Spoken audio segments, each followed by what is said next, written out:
project was deep learning for music language modeling. It's similar to natural language processing, except instead of using a human language like English or Spanish, we analyze the music language.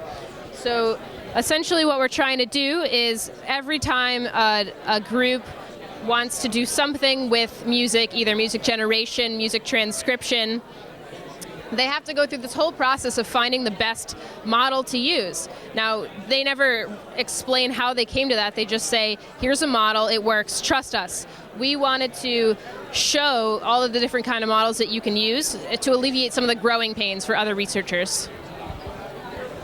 So we used a machine learning technique called neural networks to solve this problem, and I'll just talk about some of the results that we found with that.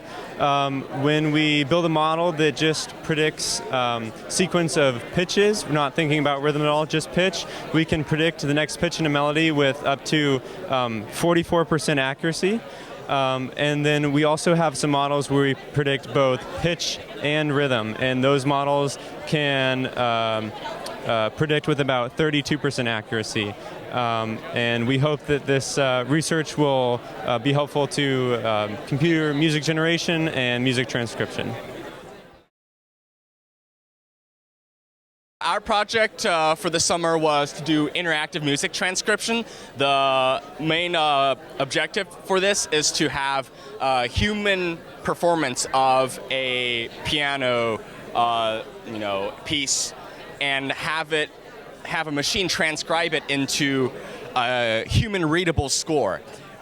This can be done using a combination of a transcription software that was written by Andrea Cogliati, and we have a human editable interface that is web-based that we can use to make changes to the score. So what we've got here is, we've got a bunch of little details. Let's talk about right here for a second.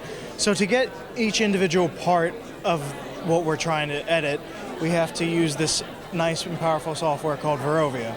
So Verovia allows us to access some of these individual notes, and we can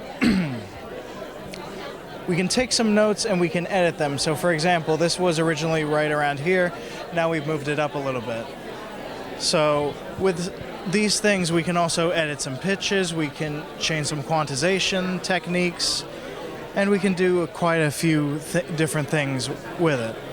So applications that I can see with this, we can put this into an academic setting, whether that be for, a music teacher or something like that.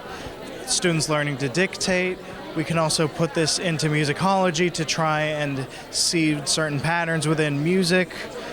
We can transcribe certain works that are from jazz improvisations or classical improvisations.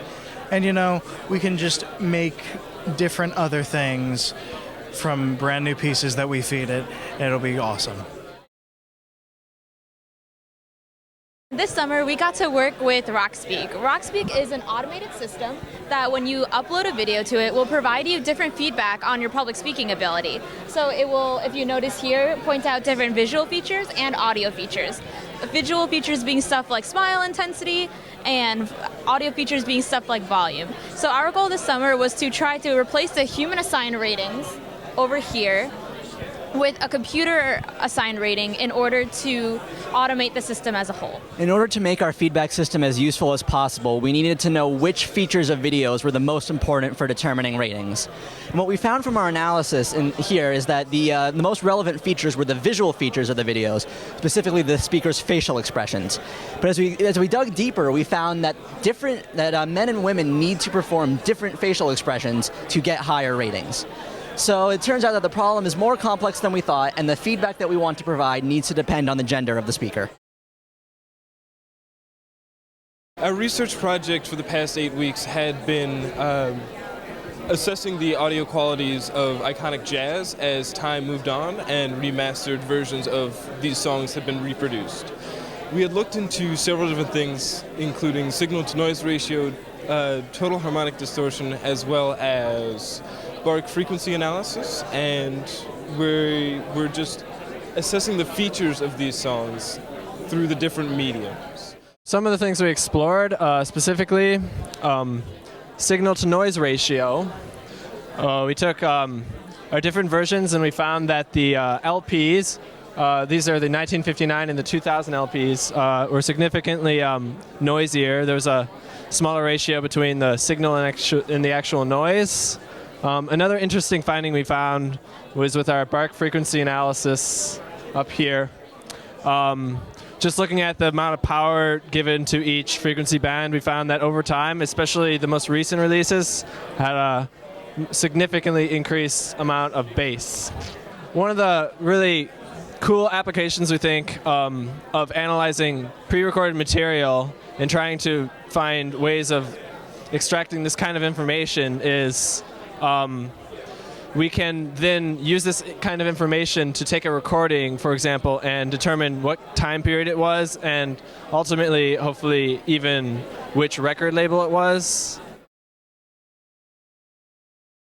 For our project, we decided to build a neural network that would be able to extract the features of a Latin character and build that, use those characteristics to determine what letter is present in a Latin manuscript.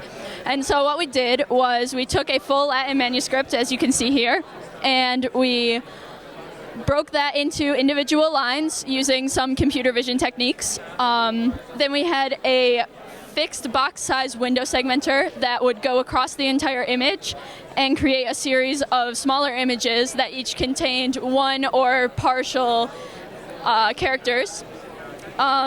These images would then be sent into our character recognizer model. It would recognize those characters and output a file of the most likely sequence of characters given that image. And so using that, we can get entire manuscripts from an image into a plain text file to be read. Our project is called Human Posed Annotation for Cross-Modal Video Generation. And so first off, cross-modal video generation basically means that we're trying to generate a video based on an input of a different modality. So for us, that means we're trying to generate a video based on audio input. And so what that means is our ultimate goal from this project is to generate a smooth, accurate video of a musician playing a string instrument based on the audio input.